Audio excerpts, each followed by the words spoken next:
할렐루야.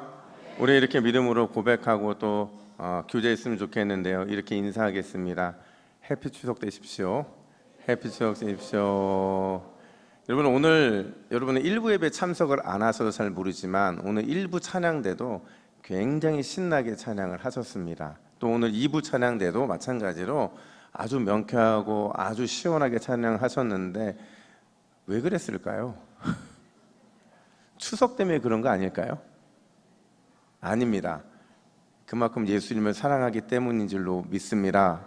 우리 한 번 더 인사할 때에 예수님을 뜨겁게 사랑합시다 인사하겠습니다. 예수님을 뜨겁게 사랑합시다. 아멘. 지난 목요일에 저희 교회 1대 원로 목사님 사모님이신 우리 이상희 사모님을 뵙고 왔어요. 제가 교육자들과 함께 사모님 뵙고 오는데 만나자마자 깜짝 놀랐어요. 왜 놀랐을까요? 올해가 연세가 91세신데 너무 고우신 거예요. 여러분, 제가 지금까지 봤던 모습들 중에서 가장 혈색도 좋으시고 피부도 탱탱하신 거예요. 누가 보면 한 50대, 60대 초반? 이렇게, 정말 제 농담이 아니고 진짜 그럴 정도로 너무 아름다우신 거예요. 근데 가장 놀란 건 뭐냐면 사모님의 주름이었어요. 많지도 않지만 그 얼굴에 있는 주름이 이전에 느껴보지 못한 그 특별한 아름다움이 있더라는 거죠. 여러분, 주름은요 원래 노화의 흔적이에요. 세월의 흔적인 거죠. 그래서 동시에 주름의 깊이라는 것이 있는데 이 깊이는 그 사람이 어떤 인생을 살았는지를 보여주는 상징인 거죠. 고난의 인생을 산 사람의 얼굴에는 어떤 흔적이 남을까요?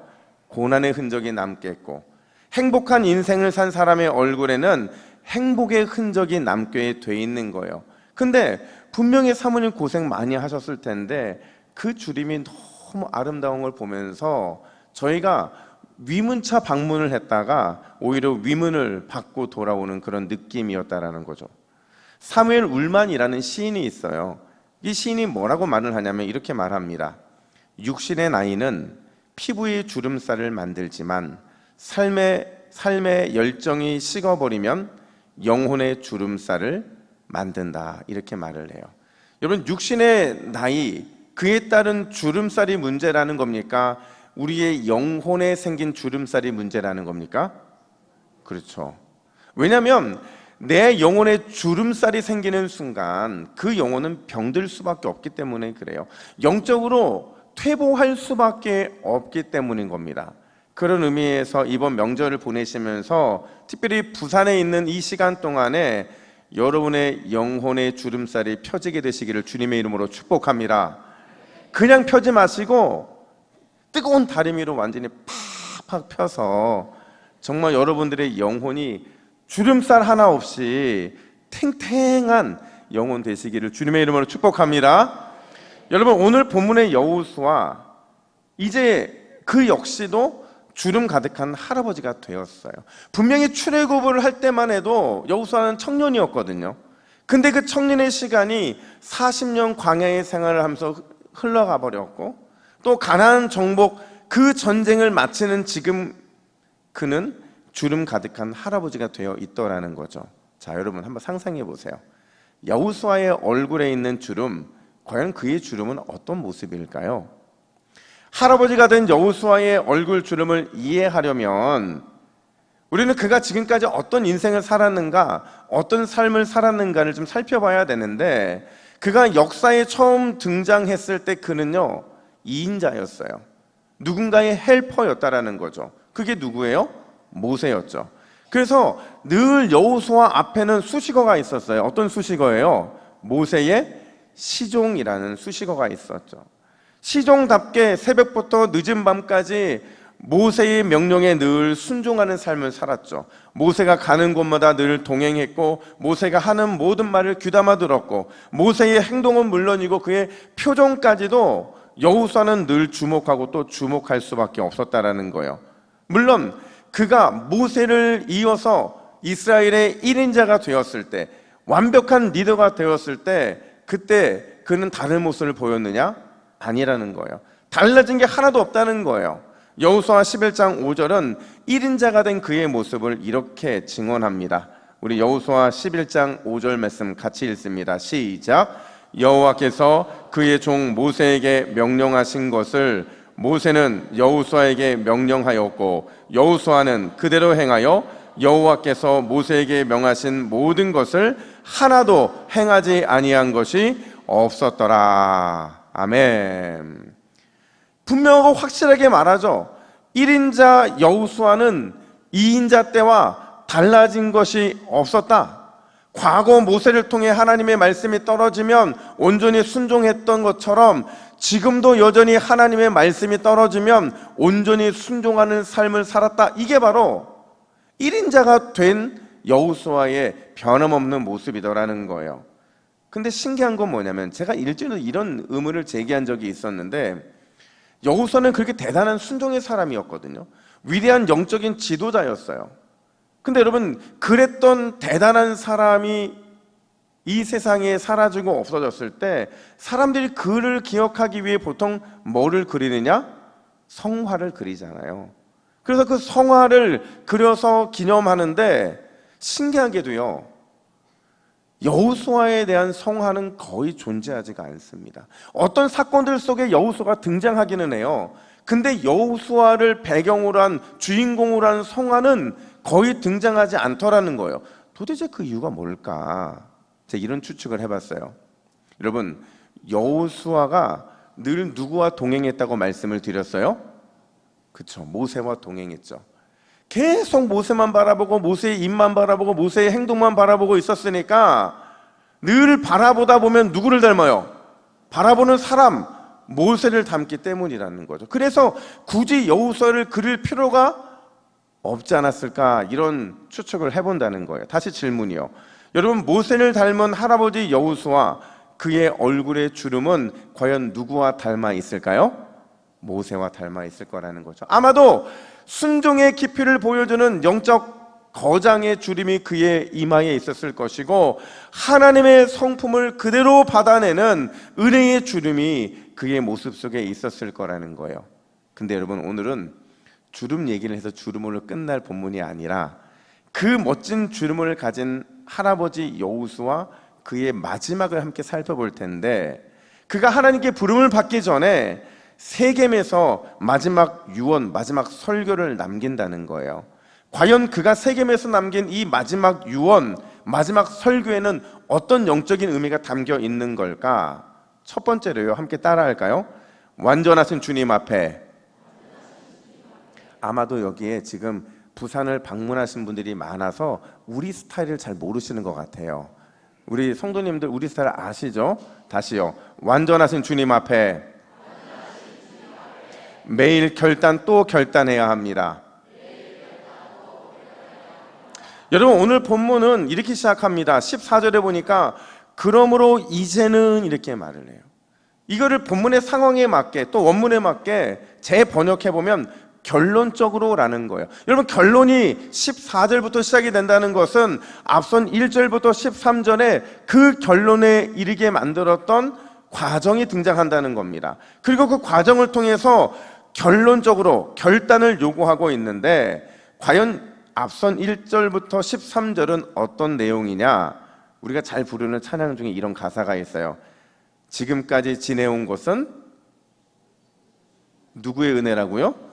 주의 은혜라. 그 얘기를 1절부터 13절까지 하더라는 거예요. 여호수아는 인생 마지막 유언을 남기면서 아브라함으로부터 시작을 해서 족장의 시대를 지나가고 출애굽과 광야 시대, 그리고 오늘 정착에 완성되는 그 시간에 이르기까지 여기까지 어떻게 올 수 있는지를 말하고 있더라는 거죠. 어떻게 왔어요? 지금까지 지내온 것 주의 은혜라. 그게 결론이라는 거죠.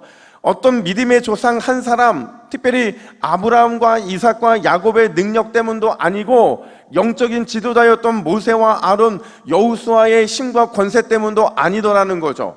오직 전능하신 여호와 하나님, 그분의 은혜로 인해 지금까지의 모든 과정들이 가능했다라는 것을 고백하고 있는 거예요. 그래서 이제 우리가 읽지는 않았지만 오늘 보면 1절부터 13절에 보면요, 내가가 벌써 14번이나 반복이 됩니다. 여기서 내가가 누굴까요? 여호수아일까요? 아니에요. 여호수아가 하나님의 말씀을 대언하는데 여기서 내가는 바로 여호와 하나님인 거죠. 하나님께서 은혜를 베푸셔서 이 모든 역사가 가능했다고 말을 하는 겁니다. 그래서 모세는 자신의 유언을 담고 있는 신명기, 특별히 신명기 24장 18절에서 뭐라고 말을 하냐, 이렇게 말을 합니다. 우리 신명기 24장 18절 말씀을 함께 읽습니다. 시작. 너는 애굽에서 종 되었던 일과 내 하나님 여호와께서 너를 거기서 속량하신 것을 기억하라. 뭘 하래요? 기억하라고 말을 하고 있어요. 하나님께서 얼마나 크고 놀라운 은혜를 종이었던 너희들에게 베풀어서 자유민이 되게 하셨고, 지금 돈 내고 사지도 않은 그 땅을 그대로 너희에게 선물로 줄 수 있을 만큼 얼마나 위대한 은혜를 베풀어 줬는지에 대해서 너희는 반드시 기억하라는 거죠. 왜냐하면 기억하지 않으면 결국 잊어버릴 것이기 때문에 그래요. 근데 신기하게도 오늘 본문에서 여호수아도 똑같은 말을 하더라는 거예요. 근데 여호수아는 기억하는 것에서 멈추는 것이 아니라 한 걸음 더 나아가라고 말을 하는데, 우리 14절도 함께 있습니다. 14절입니다. 시작. 여호와를 경외하며 온전함과 진실함으로 그를 섬기라. 너희의 조상들이 강 저쪽과 애굽에서 섬기던 신들을 치워버리고 여호와만 섬기라. 아멘. 여호수아의 멘트는 아주 간단해요. 누구만 경외하래요? 여호와 하나님만 경외하래요. 그리고 누구만 온전하고 진실함으로 예배하래요? 여호와 하나님만 온전하고 진실하게 예배하라는 거죠. 하나님의 하나님됨을 인정하고 그 어떤 거칠하나 위선 없는 예배자가 돼야 된다는 것을 강조하고 있는 거죠. 그러면서 여기에 더해서 본인 스스로가 결자해제하더라는 거예요. 먼저 결단하더라는 거죠. 15절 하반절 말씀을 같이 한번 볼까요? 15절 하반절입니다. 시작. 오늘 택하라. 오직 너와 내 집은 여호와를 섬기겠노라 하니. 다시 읽습니다. 시작. 오늘 택하라. 오직 너와 내 집은 여호와를 섬기겠노라 하니. 아멘. 여러분, 여기서 섬긴다라는 말을 다른 말로 바꿔 말하면 예배한다는 거예요. 하나님만 예배하기로 선택한다는 거죠. 근데 너무 중요한 건 뭐냐면 여기서 섬기겠노라는 이 표현 자체가 단회적인 선택을 말하는 게 아니에요. 이번에는 이걸 선택하고 다음에는 이걸 선택하는 게 아니라, 이걸 선택했다면 계속해서 반복해서 하나님만 예배하기를 선택하겠다라는 결단적인 선포를 하고 있더라는 거죠. 왜냐하면 지금까지 진짜 감당할 수 없는 은혜로 살았거든요. 그 받은 은혜를 잃지 않아야만, 그래야만 변함없는 온전함, 변함없는 진실함으로 하나님 앞에 서서 예배할 수 있는 사람이 될 수 있기 때문이라는 거예요. 근데 오늘 재미있는 건 뭐냐면, 자 여러분, 지금 여호수아가 백성들을 향해서 결단을 요구하고 있잖아요. 근데 결단을 요구하고 있으면 그 반응이 긍정적이면 칭찬하고 격려하고 그래서 세워야 되는데 아니더라는 거예요. 여호수아는 결단을 요구하면서도 그들이 어떤 대답을 하는지 계속 불신하고 의심의 반응을 보이고 있더라는 거죠. 여러분, 오늘 본문 14절부터 24절에 보면 백성들이요 3번에 걸쳐서 믿음의 결단을 합니다. 우리가 오직 여호와 하나님만 섬기겠습니다. 여호와만 믿겠습니다. 우리의 모든 우상을 다 버리겠습니다. 이런 결단을 하는데, 이 결단에 대해서 여호수아는요 한결같이 뭐라고 반응하느냐? 불신하고 의심, 이걸 3번에 반복하더라는 거예요. 특별히 19절 말씀을 보세요. 19절에서 뭐라고 말을 하느냐? 우리 19절 함께 읽습니다. 시작. 여호수아가 백성에게 이르되 너희가 여호와를 능히 섬기지 못할 것은. 아니, 이렇게 말할 것 같으면 결단을 하지 말게 하든지, 그렇잖아요. 처음부터 끝까지 그냥 교훈하고 그냥 야단치면 되는데 왜 굳이 결단하게 해서 결단했더니 너희가 여호와를 능히 섬기지 못할 것이다, 나는 너희를 믿지 못한다, 왜 자꾸 이런 반응을 보이냐는 거예요. 도대체 왜 의심의 눈길을 보내고 있는 것이고, 왜 믿지 못하는 불신과 또 불신을 계속 그들에게 반응으로 보이고 있느냐? 왜냐면요, 지금까지 백성들이 그런 고질적인 모습을 보였거든요. 말은 그럴싸하게 해요. 섬기겠노라, 당신만 쫓겠다, 모든 우상을 버리겠다. 하지만 실제로 현실에서는 자꾸 이상한 엉뚱한 것을 선택하더라는 거예요. 그걸 누구보다 잘 알고 있으니 하나님 앞에서 오늘 결단하게 하고 또 결단하게 하면서 진정한 결단의 의미를 요구하고 있는 것이죠. 그걸 너무 잘 알고 있기 때문에 어떻게 해서든 백성들의 이 자존심을 자극해서라도 진짜 하나님만 섬기고 하나님만 예배하는 결단의 백성을 세우기 위함이었다라는 거예요. 미국에요, 숀 에이커라고 하는 행복 연구가가 있다고 해요.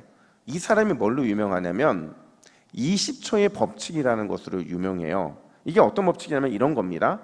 20초만 잘 견디면 결단을 현실화시킬 수 있다라는 거예요. 솔깃하죠. 우리는 수많은 결단을 하지만 결단이 결국에는 현실화되지 못해, 열매 맺지 못하죠. 그러다 보니까 늘 다람쥐 쳇바퀴 돌듯이 넘어졌다 일어났다를 반복하고 있는데 그게 20초 만에 가능하다라는 거예요. 이런 예를 들어드릴게요. 매일 새벽에 운동하기로 결심한 남자가 있었어요. 아마 이 중에도 많이 계실 겁니다. 또 이런 가정을 하죠. 다이어트를 위해서 내가 좋아하는 초콜릿과 과자를 끊어버리겠다고 결심한 여자들이 있었어요. 아마 이 중에도 그런 분들이 계실 겁니다. 여러분, 어떻게 이 결단을 현실화시킬 수 있을까요? 몇 초만 있으면?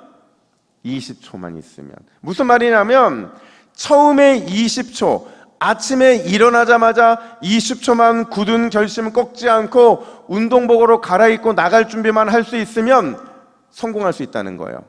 마찬가지로 과자의 유혹, 초콜릿의 유혹을 딱 맞닥뜨렸을 때 20초만 굳은 결심으로 먹지 않으리 다짐하고 또 다짐하고 그리고 그 자리를 피하면 견뎌낼 수 있다는 거죠.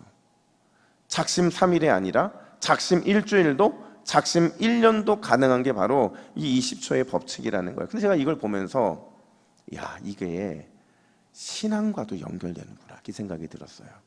자, 보세요. 여러분, 우리가 영적인 위기를 맞이해요. 그리고 내가 했던 결심과 다짐과 헌신의 작심 3일의 그 위기가 닥쳐왔을 때 딱 20초면 돼요.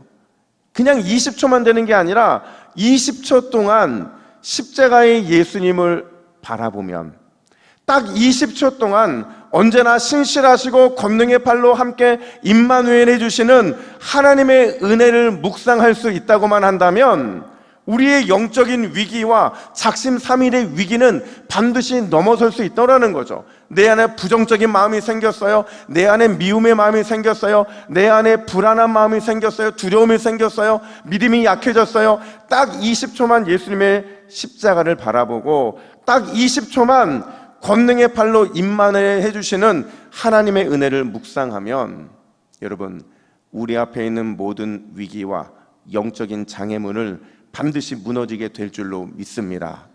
그러니까 여러분, 우리는 그런 사람들이거든요. 그러니까 제가 찬양을 할 때 보통 어떤 찬양을 좋아하냐면 처음부터 하나님의 영광과 위엄을 선포하는 거 너무 좋아합니다. 근데 이제 그거 말고 어떤 찬양을 좋아하냐면 앞에 부분과 뒷부분에 반전이 있는 찬양을 좋아해요. 특별히 앞에 부분에는 우리의 삶의 모습, 저의 삶의 모습을 고스란히 담겨놓고 있는 찬양을 좋아합니다. 그리고 뒷부분에 가서는 그럼에도 불구하고 역전이 있는 찬양을 좋아하는데 특별히 저는 주는 완전합니다라는 찬양을 좋아해요. 이 찬양에 보면 전반부에는 이런 고백이 되어지죠. 주여, 우린 연약합니다. 우린 오늘을 힘겨워합니다. 주 뜻 이루며 살기엔 부족합니다. 우린 연약합니다. 주여, 우린 넘어집니다. 오늘 하루 또 실수합니다. 주의 긍휼을 구하는 죄인입니다.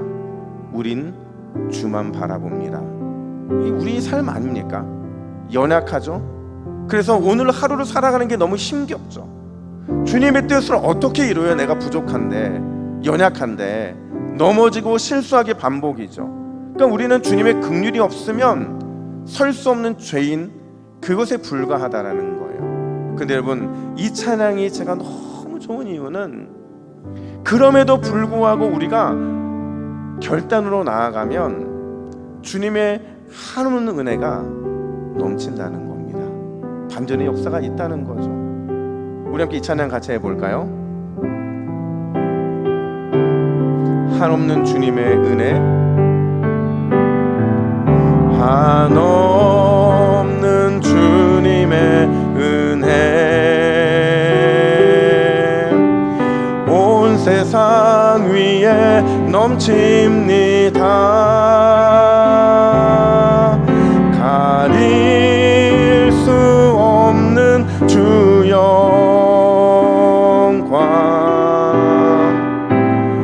온 땅 위에 충만합니다.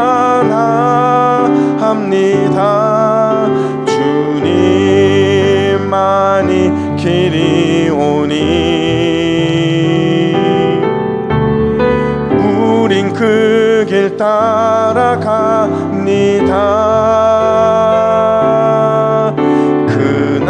그날에 우릴 이루신 주는 완전한 한없는 주님의 은혜, 한없는 주님의 은혜 온 세상 위에 넘칩니다. 가릴 수 없는 주 영광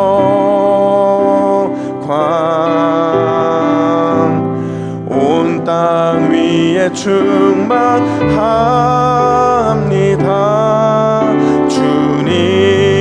주님만이 길이 오니 우린 그 길 따라갑니다. 그날에 우릴 이루신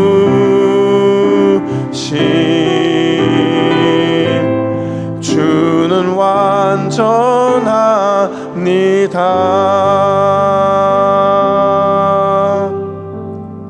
할렐루야. 여러분, 우리는 기억해야 됩니다. 우리는 주님의 은혜를 구해야만 살 수 있는 죄인들이에요. 연약한 사람들이고 늘 주만 바라볼 때 새 힘을 얻어 살아갈 수 있는 사람인 거죠. 여러분, 그렇다고 한다면 우리가 살 길은 내 힘과 내 능력이 아니라 전능하신 우리 주님, 우리에게 생명의 길을 만들어주신 그 주님만을 따라가겠노라 다짐하고 또 결단할 때, 그럴 때 우리의 살 길이 열리게 될 줄로 믿습니다. 날마다, 때마다, 일마다 주님, 나는 연약하고 또 넘어지지만 그럼에도 완전한 주님만을 바라봅니다. 완전하신 주님만을 따라가기로 결단합니다. 우리의 삶에, 나의 삶에 한없는 은혜를 넘치게 하여 주시옵소서. 이렇게 결단할 수 있다고 한다면 우리는 날마다 안전하게 될 줄로 믿습니다. 완전한 승리를 누리게 될 줄로 믿습니다. 이 은혜를 풍성하게 누리시기를 주님의 이름으로 축복합니다. 뿐만 아니라 두 번째로, 여러분, 여호수아의 유언 속에는 특별한 의미가 있어요. 어떤 의미냐 한번 따라합시다. 우리가 어느 교회라고요? 따라합니다. 신앙은 타이밍입니다. 오늘 본문 1절에서 이렇게 말합니다. 우리 1절 말씀을 같이 한번 읽어볼까요? 시작. 여호수아가 이스라엘 모든 지파를 세겜에 모으고 이스라엘 장로들과 그들의 수령들과 재판장들과 관리들을 부르매 그들이 하나님 앞에 나와 선지라. 아멘. 이제 유언을 남기려고, 마지막 설교를 하려고 여호수아가 이스라엘의 백성들의 대표들을 다 불러 모이는데, 중요한 건 어디서 모였느냐 하는 거예요. 여러분, 지금 여호수아가 리더들을 어디에 모이게 합니까? 세겜이라는 곳에 모이게 합니다. 자, 질문, 왜 세겜이었을까요? 창세기에 보면 몇 가지 이유가 등장하는데 아브라함의 경우를 보세요. 창세기 12장 6절부터 7절 말씀도 우리 같이 한번 읽어볼까요? 시작. 아브라함이 그 땅을 지나 세겜 땅 모래 상수리 나무에 이르니 여호와께서 아브라함에게 나타나 이르시되 내가 이 땅을 내 자손에게 주리라 하신지라. 자기에게 나타나신 여호와께서께 그가 그곳에서 제단을 쌓고. 아멘. 여러분, 아브라함이 약속을 따라 가나안 땅에 처음 들어가서 머문 곳이 있어요. 그곳에 단을 쌓고 제사를 올렸는데, 예배를 했는데, 거기가 어디예요? 세겜이죠. 사실 여러분, 그 당시에 우리는 그냥 세겜 이렇게 세겜이라고 말을 하는데, 이 세겜이요, 우상으로 가득한 곳이었어요. 우상의 중심지였던 거죠. 그 우상의 소굴에 여호와의 신앙의 깃발을 높이 들고 제단을 쌓고 여호와 하나님의 이름을 불렀다. 여러분, 이거 아브라함의 대단한 믿음의 결단입니까? 아닙니까? 대단한 결단인 거죠.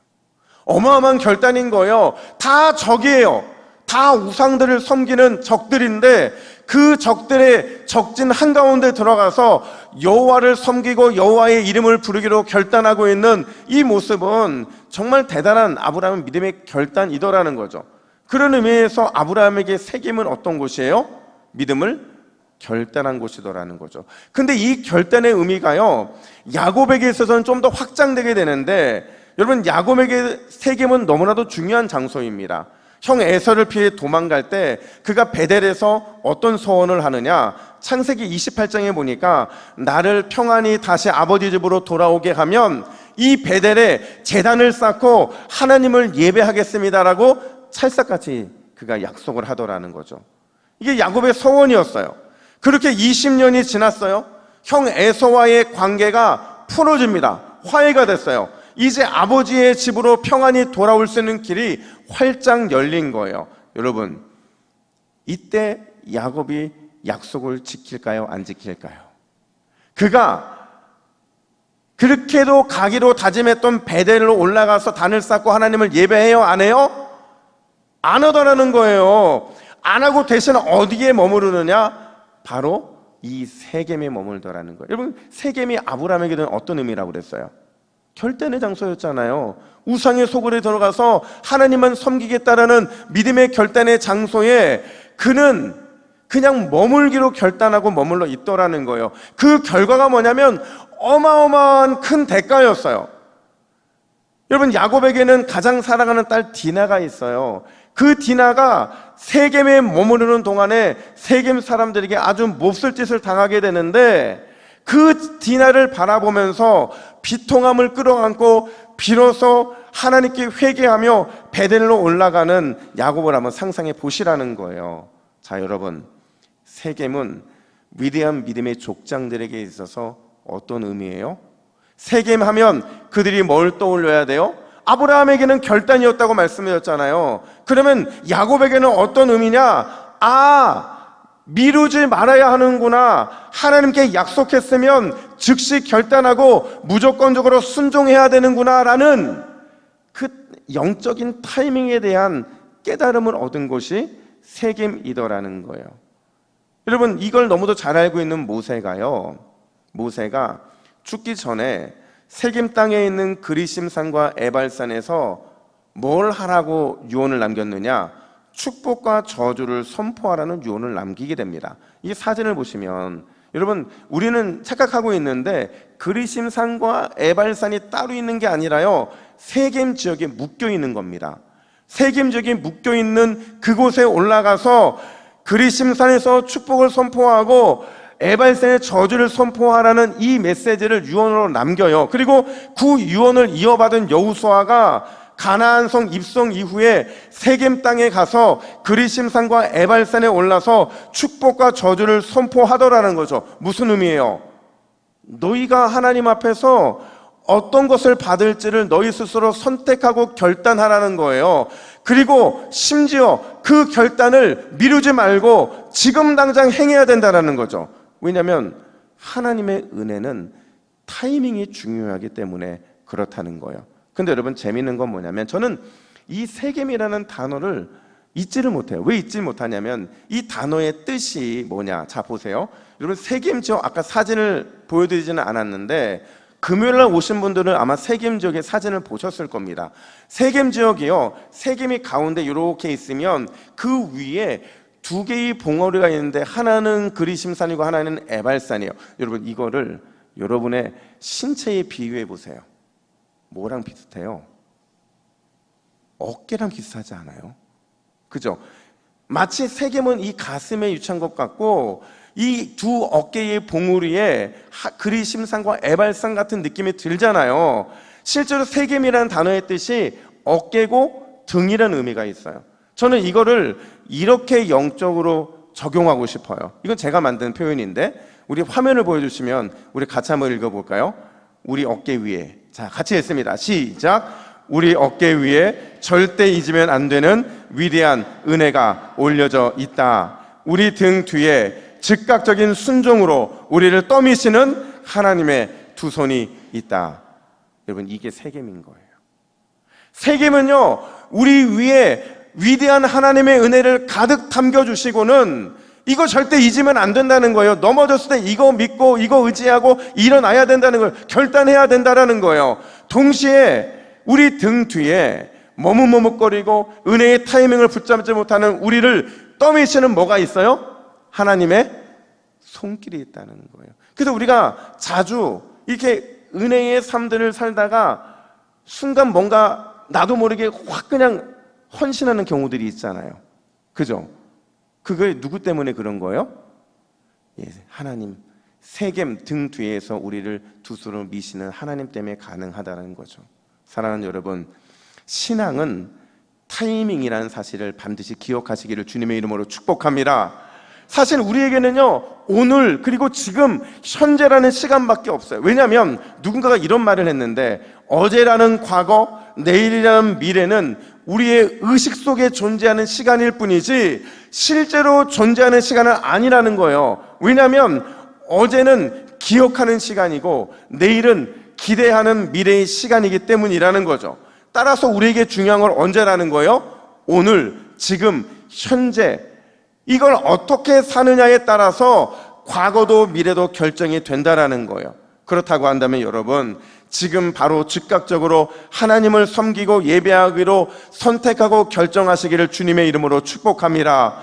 이 타이밍이 하나님과 맞아떨어지는 순간 능력의 주님께서 우리에게 오늘을 잘 사는 선물을 주실 뿐만 아니라 어제도 내일도 더욱 하나님의 기쁨의 삶으로 변화시켜주는 특별한 은혜를 주실 줄로 믿습니다. 그래서 여러분, 여호수아는 110세까지 잘 살다가 주님의 부름을 받았어요. 그런데 그의 마지막은 그냥 여호수아가 아니더라는 거예요. 29절 말씀, 우리 29절 말씀을 함께 읽습니다. 시작. 이 일 후에 여호와의 종 눈의 아들 여호수아가 110세에 죽음에. 자, 여러분 주목하세요. 지금 여호수아가 110세에 죽은 게 중요한 게 아니라 그 여호수아를 수식하는 두 가지가 중요한데, 그는 여호와의 종이라는 평가를 받습니다. 또 눈의 아들이라는 기록을 남겨요. 무슨 말이냐? 모세에게 붙여졌던 여호와의 종이라는 평가가 그의 시종 여호수아에게도 붙여지게 되었다라는 거예요. 하나님이 보실 때에는 모세나 여호수아나 똑같이 여호와의 종으로서의 그 삶을 살았다는 칭찬을 받은 거죠. 근데 더 놀라운 건 뭐냐면, 여러분, 여호수아가 평생 완전하신 하나님 앞에서 신실하게 살아가기로 결단하며 살아가니까 지금 바로 즉시 순종하는 은혜의 타이밍을 잘 붙잡다 보니까 결국 누가 유명해지고 누가 존경을 받게 돼요? 여호수아의 아버지 눈이 그 혜택을 다 받게 되더라는 거죠. 사랑하는 여러분, 이번 명절에 오직 여호와만 섬기는 가정이 되겠노라, 이 믿음의 결단이 여러분의 가정 가운데 임하시기를 간절히 축복합니다. 특별히 영적인 아버지들이요, 하나님 앞에서 더욱 신실하게 살아가기로 결단하고 또 결단하시기를 주님의 이름으로 축복합니다. 영적인 어머니들이요, 주의 말씀에 즉각 바로 지금 순종의 본이 되어 주시기를 주님의 이름으로 축복합니다. 어머니와 아버지가 이 두 가지의 모습으로 살아간다면 여러분, 여러분의 가정에 심겨진 믿음의 씨앗은 반드시 위대한 거목을 탄생시키는 기적의 삶이 될 줄로 믿습니다. 이 명절을 통하여 주님의 큰 은혜, 그 은혜 앞에서 결단하시고 그 결단의 때가 미루어지는 것이 아니라 오늘 지금 바로 결단하여 순종의 본이 되시기를 주님의 이름으로 축복합니다. 아멘. 기도하겠습니다.